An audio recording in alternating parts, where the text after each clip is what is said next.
Welcome to Lynn Cullen Live. Talk radio without the static. Email your questions and comments to lynncullenshow@gmail.com. And now your host, Lynn Cullen. Hello there and a good morning to you all. Nice to be here. Nice to be here. I was just thinking right before I said hello that I don't like conventions, and I did not watch 1 second of the Republican convention, and I feel more obligation to watch the Democratic convention. I've been to conventions as a reporter. In fact, it was that work that I did at both of the 1980 conventions, Republican and Democrat, that got me here to Pittsburgh. I was working at the time for a television station in Madison, Wisconsin, that sent me to the conventions in New York and Detroit.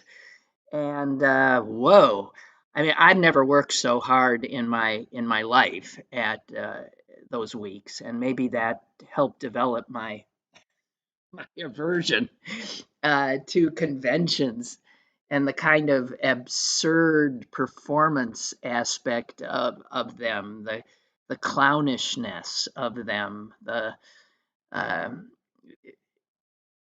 lack of drama, of true drama at them. This one obviously is a bit different for the Democrats, and that will be clear tonight when the man we voted for in the primary to be the front runner of the ticket, the headliner of the ticket, will be speaking, not as he expected to on the last night of the convention, accepting the nomination, but rather on the first night, touting his vice president, Kamala Harris. And, you know, it has to be for him, the man, a very difficult moment. I only hope that he realizes, and I suspect he does, that what he has done and what he is doing will cement him as one of the nation's most consequential presidents. He will, by stepping down, set the groundwork for essentially beating Donald Trump twice. He beat him once in 2020, and by stepping aside in 24, he will, I suspect strongly, ensure that Donald Trump will be beaten a second time. For that alone, he belongs on Mount Rushmore, as Nancy Pelosi suggested. The sad thing is, of course, his hurt and a feeling of having been shoved aside and unappreciated. And that's the human aspect. But he rose to the occasion, and God bless him for it. He will. I mean, his place in history is so solid. Serving as vice president to the first black president of the country, and by doing what he has done, setting up the election of the first woman as president of the country and second black president. Pretty astounding accomplishment right there. But he's hurting, and no one wants to be the president or gets to be the president without having a huge ego and a sense of of self, often inflated. And, well, he got to live his dream. He did get to be the president. And he got even more because, as I said, his place in history is assured in a positive way, as opposed to, of course, Donald Trump's. So I have to watch tonight just to see poor Biden and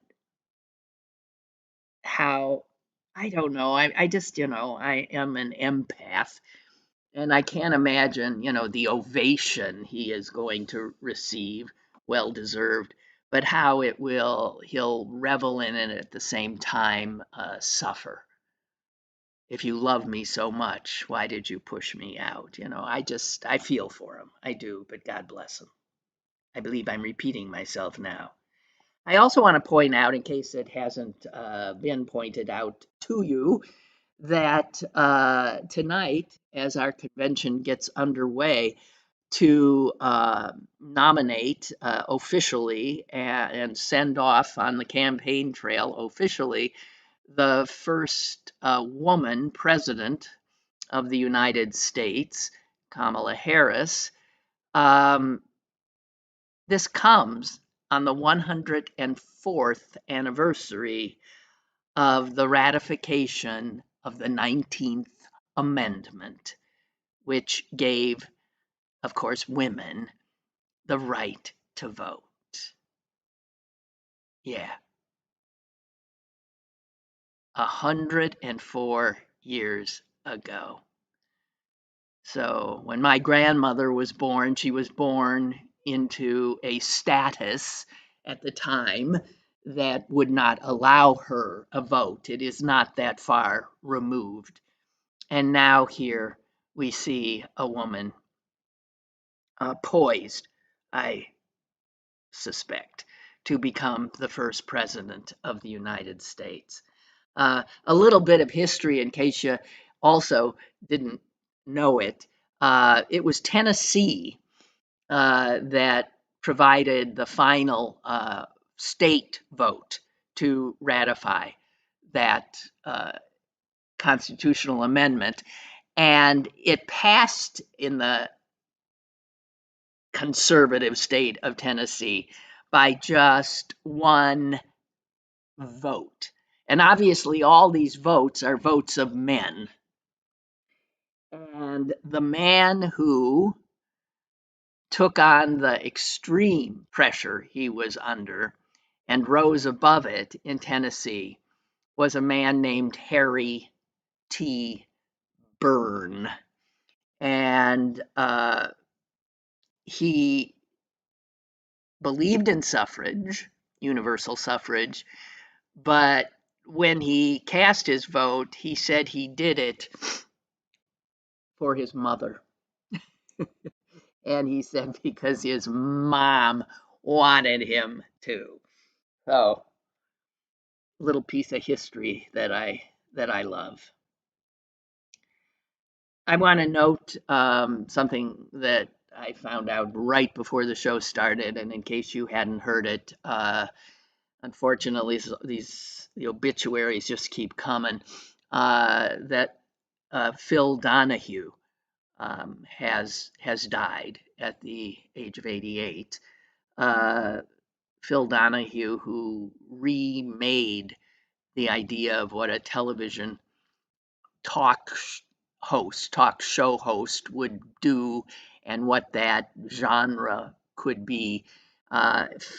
He's really the most noteworthy thing of what he did was provide not what was expected a jokey kind. He didn't start with a monologue. He didn't have a band. He didn't have a desk. He was just there, and his sidekick was the audience.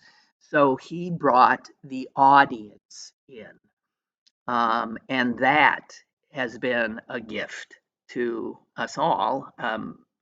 Obviously, the format of of every show I've ever done also followed his path to bring the audience in, to give the audience a voice.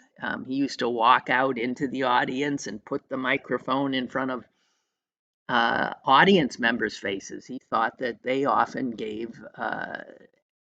asked the best questions, and he was right, and gave the best comments, and he was right.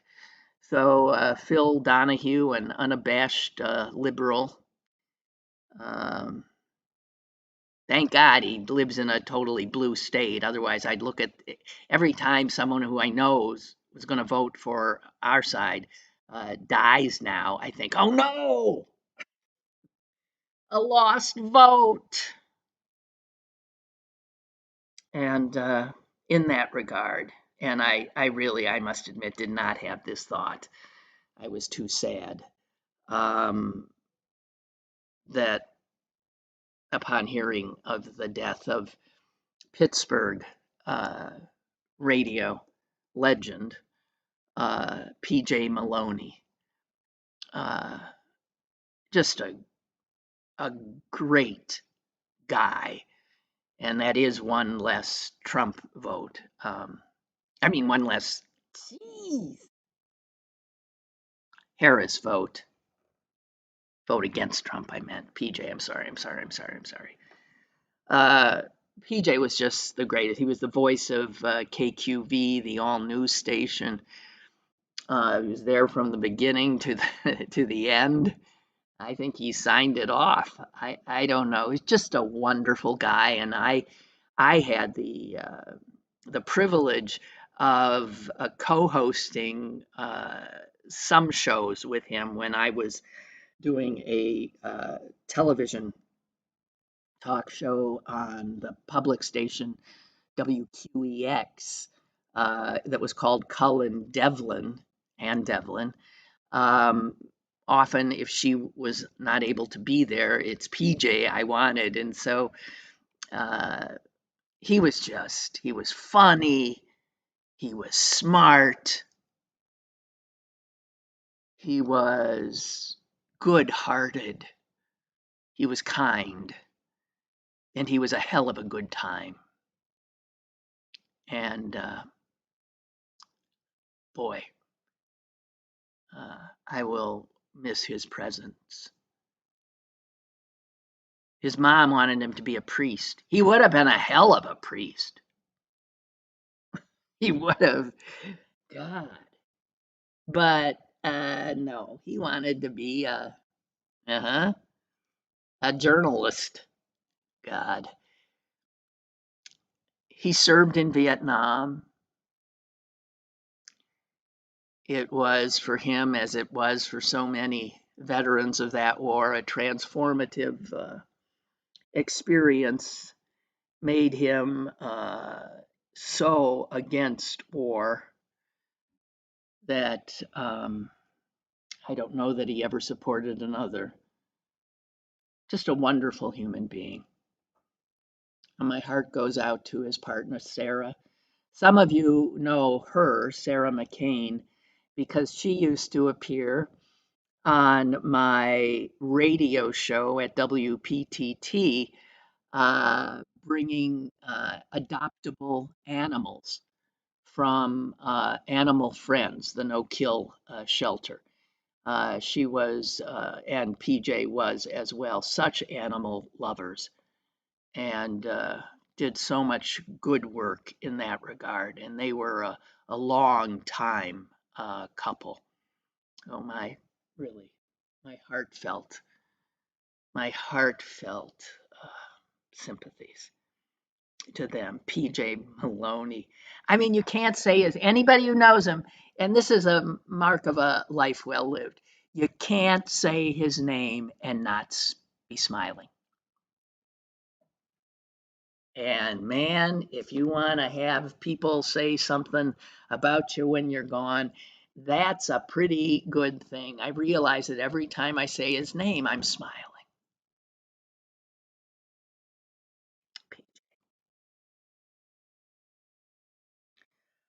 Um, a quote. I came upon this quote.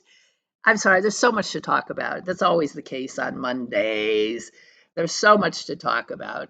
Um, but one of the things I want to talk about is the extraordinary delusion that supporters of Trump have to be in. Uh, and it's why they're so unreachable. I mean, they have signed on to living in an unreality. And there was a quote I saw from a Trump voter in central Pennsylvania that just brought it right home to me. I forget where I saw it. It was quoted in some, news article about Trump voters. And this guy said to the reporter in explaining why he's voted for Trump in the past and he'll vote for him in the future, he said, because he's a working class guy like me. Now, how how how delusional must you be able to have those words exit your mouth? I, I mean, they know, right? His supporters that he is as far from working class as you can get. My God, how do you get to that point where you can utter a statement?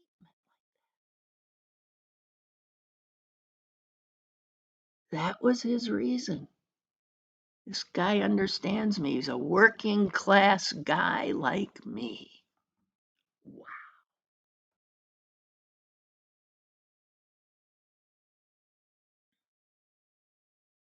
I'm sorry. Okay, something else that I read that I've got to pass on to you in case it will stun you as much as it stunned me. Um, it's about Harris Walls, but it's just a factoid. When you see the two of them together, I mean, it has the look of a great ticket. It's this avuncular sort of rumpled looking older guy and this dynamic younger beautiful woman. Uh, it just seems to check all the boxes. But do you know that he's only 6 months older than Kamala? When I read that, it blew my mind. Because I mean, I think somewhere I knew he was like 60ish, and I knew she was like 60ish, but he's only 6 months older when he presents as 15 to 20 years older, which is good, but it's so odd. I'm just saying. And I have never been good at guessing people's ages, but as I have aged, I've become less and less able in that regard. I just have not a clue how old anybody is. And in fact, I often don't have a clue uh, what their gender is, which was not an issue ever before. So we live in more complex times. But I think the age thing is just because I'm old. Um, Everybody looks young to me. Chuck writes, Lynn, I realize that this convention is supposed to demonstrate a changing of the guard, but let's hope some of the primetime speakers don't chase away the newfound younger voters. I mean, he's thinking of, and we've seen who the major speakers are. Ho hum, the Clintons. I mean, I hate to say this, but I could go without listening to both of them, either of them. And I know that sounds like heresy. And in fact, the Obamas, I even feel the same. I really want to see the new stuff. Chuck Schumer's going to be talking.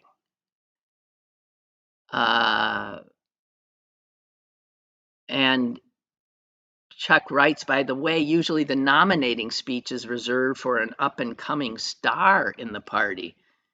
Do you know who that is going to be?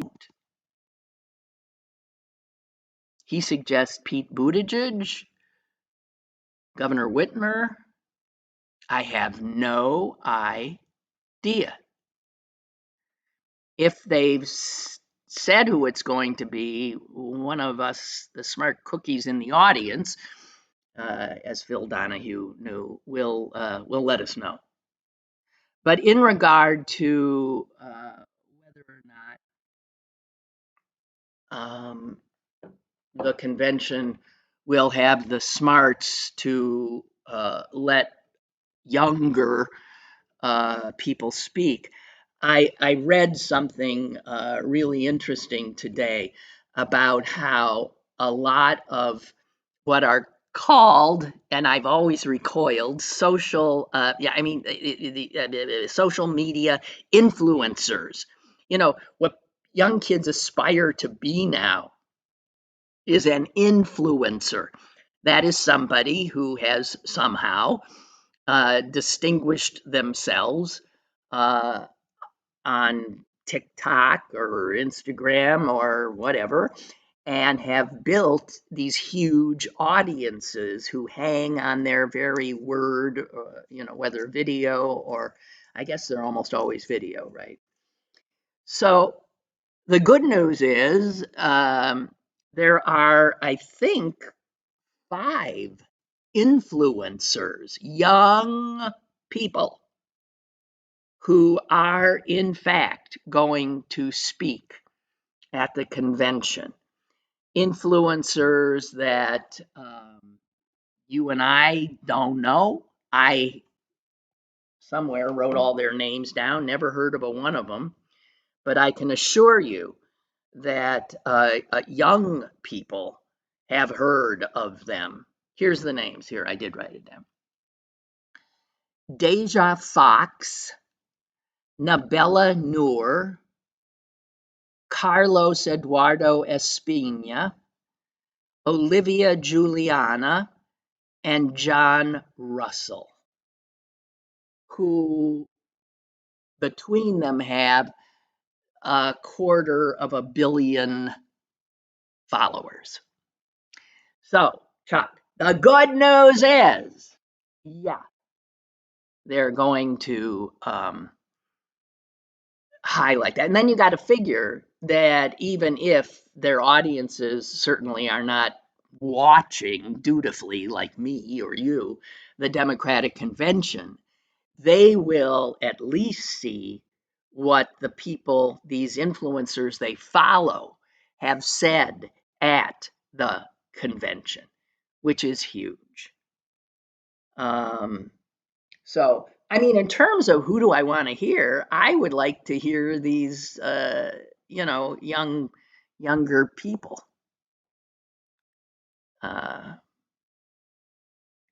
really would, and I hope they're not relegated to, it doesn't matter because, as I said, their audience does not watch broadcast television or even cable television. So all that's good.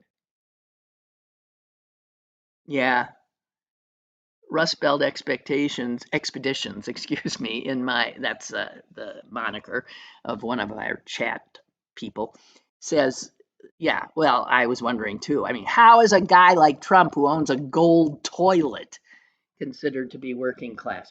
Well, you're working class if you're, I mean, to somebody who's, as I said, delusional, who's not living in reality, and you can be, yeah, working class.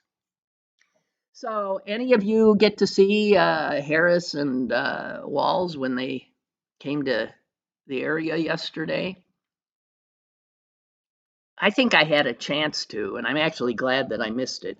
I got a call on what, Saturday, from someone I did not know, but who knew somebody I did know who is a delegate. And this woman said to me, um, in a voice message I got, because I didn't recognize her number and didn't answer the phone, that she, and it was also strange. She said, could you send me your email and I forget what else. I if you're free tomorrow afternoon, is what she said, which would have been Sunday. I'd really like to talk to you about something, and blah, blah, blah. And so when I finally did listen to it, I thought, oh, I bet she's giving me an opportunity to be at whatever, the Walls and Harris thing. And so I got her email, I mean, voicemail, and yeah, left my stuff. And she never got back. So I assume that she filled whatever quota she had. And I am so glad I didn't get it, because my idea of fun is not waiting around, uh, in some venue, usually standing for hours on end, waiting for, to see someone. It's just not my idea of a good time.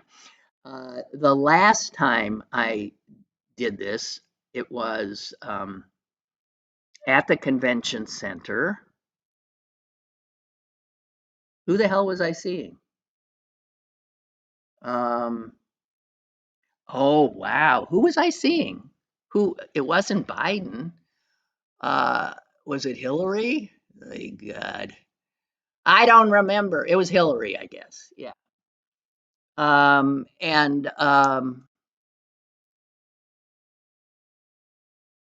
I had to stand in line for God knows how long, and then in line again to go through security. And I believe I shared my experience with you. When I went through security, it was intense. I mean, it was like TSA plus, and they were going through my purse, and uh-oh, out came they pulled something out.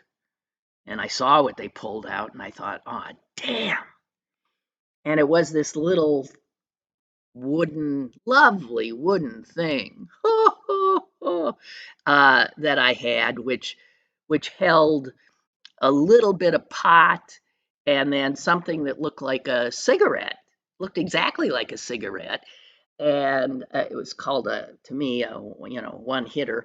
And you would put the thing that's a cigarette into the pot, and then you would smoke what looks like a cigarette, but it'd really be pot.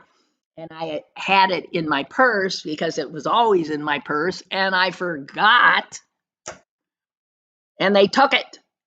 And not only they take it, they asked me to step aside, and I was quickly surrounded by um, a police officer and a number of very stern-looking suit-clad gentlemen. And they all said, "What is this?" And I said, "Well, it's fairly obvious, isn't it? Did you open it?" Um, I said, "Yeah, it's a little bit of pot." And the Pittsburgh cop, who must have recognized me, said to me, "Why the heck did you bring this here?" And I said, "Well, to be honest with you, I forgot it was in there." That's what people say at TSA when they have a loaded gun, which I find um, strange. If I had a loaded gun in my purse, I remember I had a loaded gun in my purse. But my little pot thing, no. Oh, I'm gonna hurt anybody with it.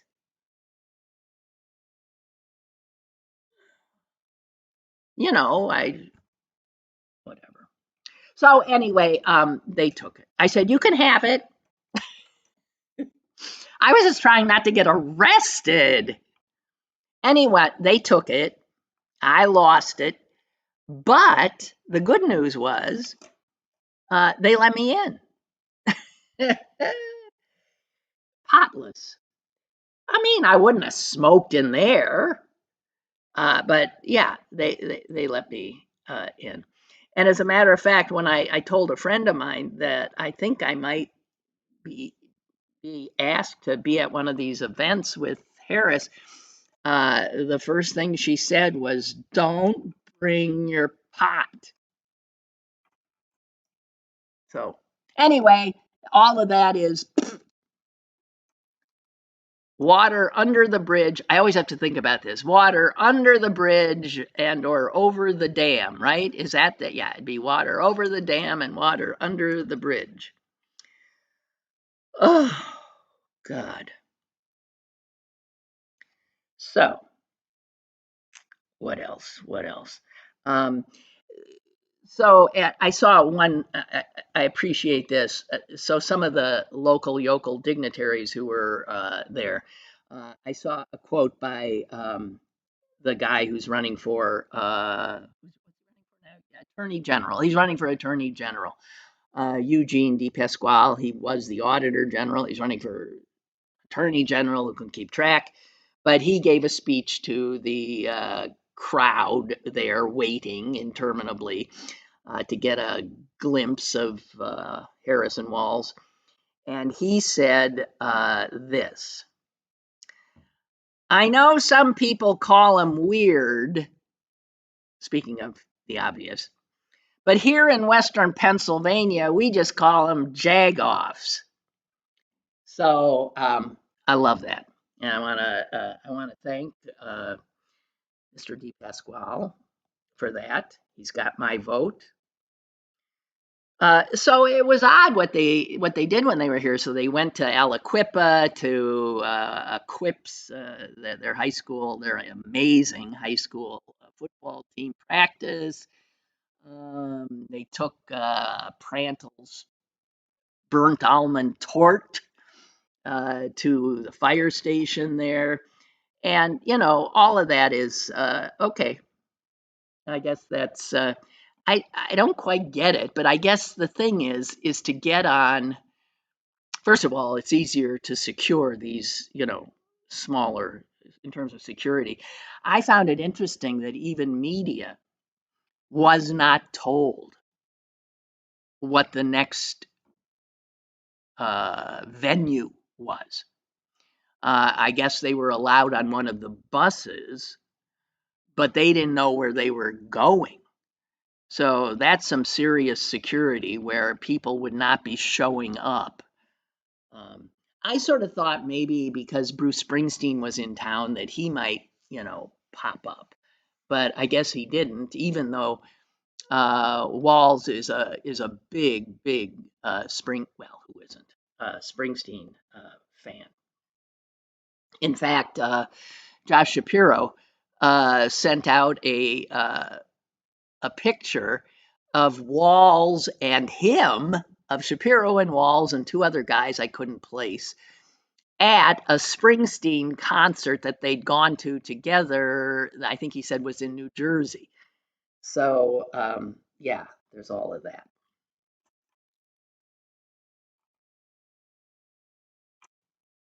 Oh yeah, Rust Belt is saying, you remember when Ann Richards, who was then the governor of Texas, back when they had Democrats as governors in Texas?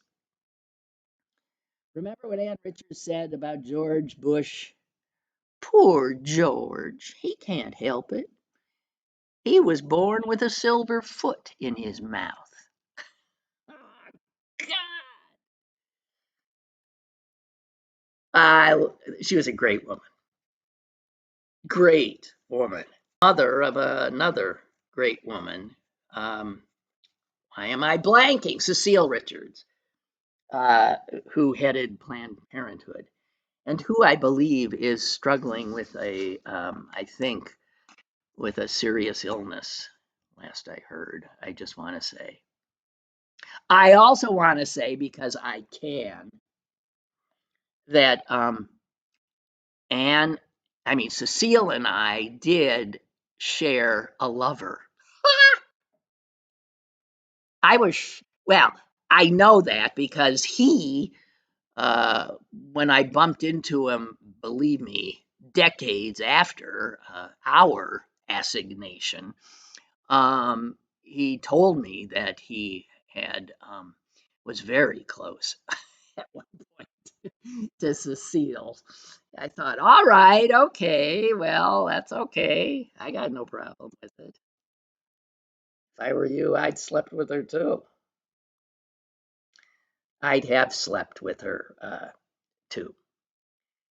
So, what else? What else? What else? I'm sorry. I'm scrolling through scrolling. I'm sc- I'm scrolling through my stuff. Ansel says he's got some good numbers. Well, yeah, you gotta love the numbers. Uh, Ansel says this is not a lock for the Dems yet. Oh, God knows. No, we've got to win by a gazillion more votes. So for them to do the big lie again, which they will, it becomes more and more ludicrous.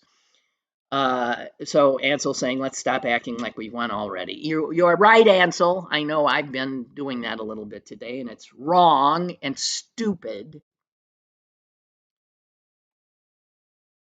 He understands because he says it's hard not to get excited because there were such good numbers over the weekend. Maybe the best number is that since July, Harris has won over independents. In July, Trump was leading with independents by 4 points, and now she's leading that group by 11. Well, heck, if that poll is correct, that's a 15-point jump in just weeks. And she's improved ages with a young demographic, 18 to 39, has improved also by 18 points. Okay, the swing states are still frighteningly close or tied. Okay, so Ansel, I do have something that I was in I think, New York Times. It was a map that that did give me a little more hope. It shows the paths, the possible paths to victory for both Trump and Harris. And let me just say this, she has more paths to victory. In other words, if she loses, let's say, Pennsylvania, God forbid, she has more.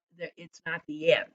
There are other ways for her to get enough electoral votes. And the way the Times did this, I'm sorry, I've got papers rattling in your ear here. It is generally believed, if you just look at the red states, the blue states, the states you know that are not in play, which is, again, it's just outrageous. They're not in play because the founding fathers, did the electoral college thing, taking away democracy when we're voting for president. She starts out, given that we know what these states are, any Democrat starts out with 226 electoral votes. I mean, in the can. Okay? Trump starts out with 219. So in electoral votes, which sort of shocked me because I think of the Electoral College as giving it, handicapping the Democrats, but Democratic candidates generally start out with 5 more electoral votes in the can than do the Republicans. And that leaves 93 electoral votes up for grabs. That's it. 93. And we know the states, right? Pennsylvania, Michigan, Wisconsin, North Carolina, Georgia, Arizona, and Nevada. Nevada, I really say. And that's depressing to me as somebody who values democracy. But as I'm saying, they figured how she gets to 270, and she's got 8 possible scenarios. Trump, to get to 280, has 6. Right there. That's, again, reason for us to be happy. The biggie for her, the one where she just closes it down, is she first has to win us, Pennsylvania. We are truly the keystone state for saving this democracy. Pennsylvania. She has to win it. Well, she doesn't have to, but this is the easy way. Biden 4 years ago took Pennsylvania by more than 80,000 votes. And if she wins our electoral votes, she then has 6 different ways she can pick up the rest of the votes she needs. Combinations of. She really only needs 2 of the bigger swing states or 3 other swing states. So Pennsylvania is the biggie of the swing state vote, which is why we're being subjected, why you can't watch your television anymore without being subjected to you know what. And there is still a path for Kamala to win. If she doesn't win Pennsylvania, perish the thought, I didn't want to say it. If she would lose here, she needs to carry then Wisconsin, Michigan, Georgia, and a swing state in the south, in the Sun Belt, excuse me, I'll get this together, like Arizona or Nevada. And that's a much, much scarier path, obviously, which just underscores how she has to win Pennsylvania.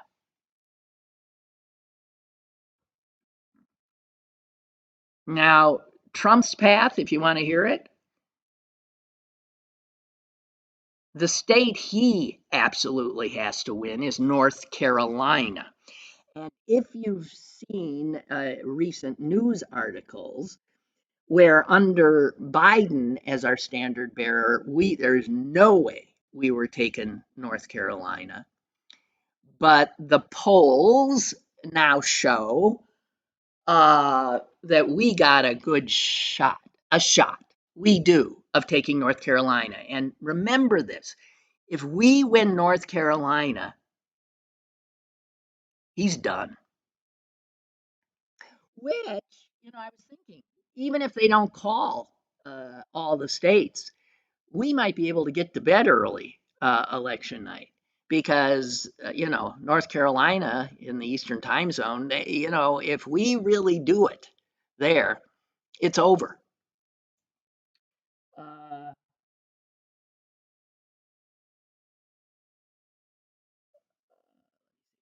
So he has to win North Carolina. And then he needs to carry, depending on which ones, one or two of the swing states. So, you'd have to win Pennsylvania and Georgia, or you'd have to win Nevada and Michigan and Georgia, or whatever. And if he wins North Carolina but loses Georgia, then he's also in big trouble. He could still win if he then wins Arizona and two more states. So you see how, when they say this is a tight race, it's tight because of the Electoral College. And it's a shame. Truly. It's a shame.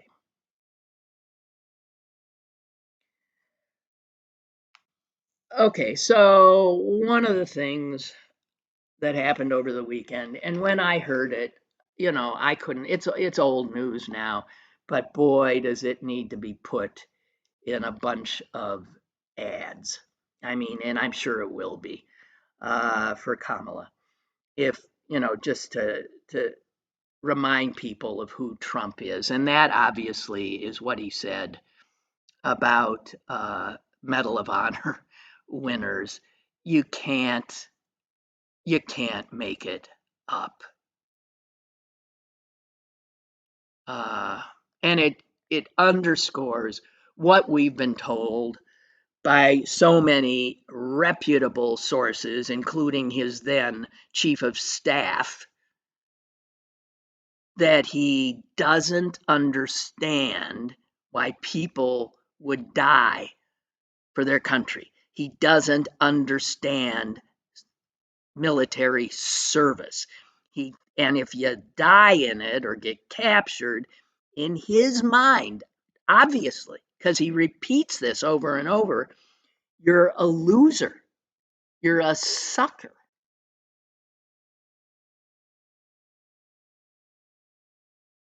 It's,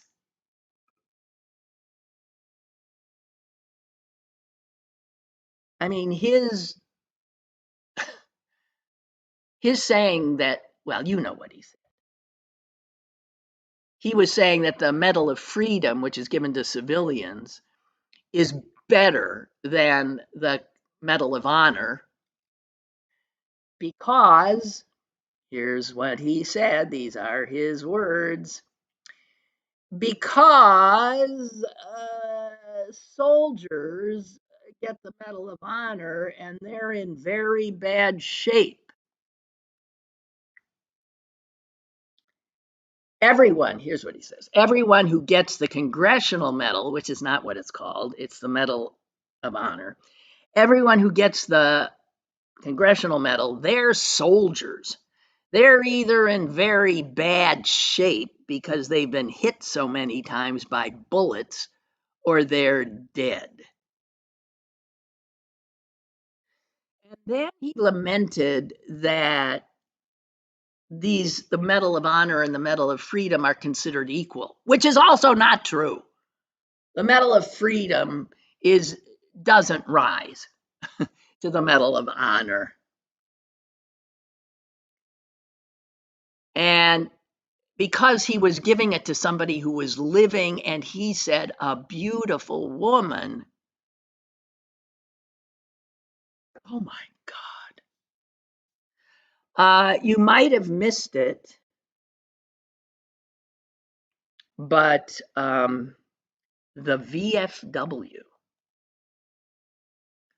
no less than the Veterans of Foreign Wars, put out a press release. And it's, blah, blah, blah, blah, blah. It notes what he said. And, well, as one person who posted it said, it's a lot of words, but when you boil it down, it basically says, fuck you, as it should.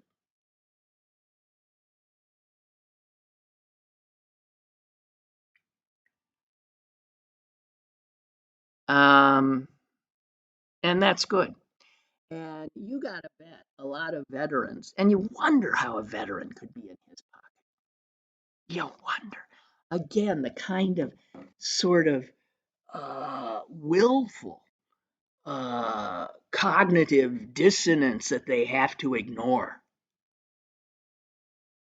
to vote for a man who thinks they're suckers or losers. Wow. Yeah, Chuck, this is something I've been thinking about too. Chuck says, I learned over the weekend that Pennsylvania has lost an electoral vote since 2020. And you know what? Believe me, when the next census comes around, we'll have lost another. Um, we're a state losing population, and when you lose population, you often lose a congressional district, which we have done, and that means one less, one fewer uh, delegate, one fewer electoral vote. And so, yeah, we ain't quite the prize we used to be, but we're still the biggest prize. But we will, yeah, see more and more and more of that kind of erosion, which is really something.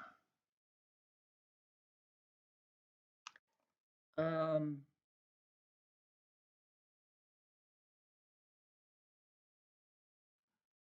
okay. What else we got here? Oh, and another oldie, but but goodie from Vance. Some audio came up where he's yucking it up with some right wing podcast guy who uh, who opines that the only purpose, you've heard this one too, right? The only purpose of postmenopausal women, right? I mean, the whole purpose of the postmenopausal female is to raise their grandkids. And Vance is yucking it up. I gotta tell you, I mean, how many demographic groups do these two clowns want to alienate? Huh? How many? How many clowns? Wow. I mean, how many clowns? Excuse me.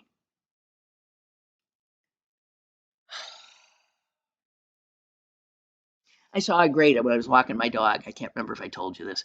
So I'm walking my dog, and I love all the Kamala and Harris signs I'm seeing. A lot of people are just, they had a Biden Harris sign, they're just cutting the top off. So it says Harris. And another one I saw, a lot of them are homemade, which I really love. And it, someone had a picture, they drawn a picture, I think, of their cat and their cats, and it just said "cats" for Harris. Um, and you know, I looked at it and I smiled. I smiled. Okay, so the only other thing I have here, God, have you seen this news? And this is getting away from this political talk. Um, Have you heard about there's beaches being shut down in Japan because people are being attacked by dolphins? I mean, we dolphins. You know, I mean, a lot of people's, you know, on their bucket list is, I want to swim with dolphins. Well, increasingly, people are being told, no, you don't. They can be aggressive. And here's the other thing about dolphins you have to remember, they are big animals. On one beach alone in Japan, 16 people have been injured in dolphin attacks. Some have been bitten, some have broken ribs as the dolphin, crashes into them. And of course, when I hear such things, I am brought back to my experience with a dolphin because, yes, I did swim with a dolphin. And it was initially one of the most wondrous experiences of my life.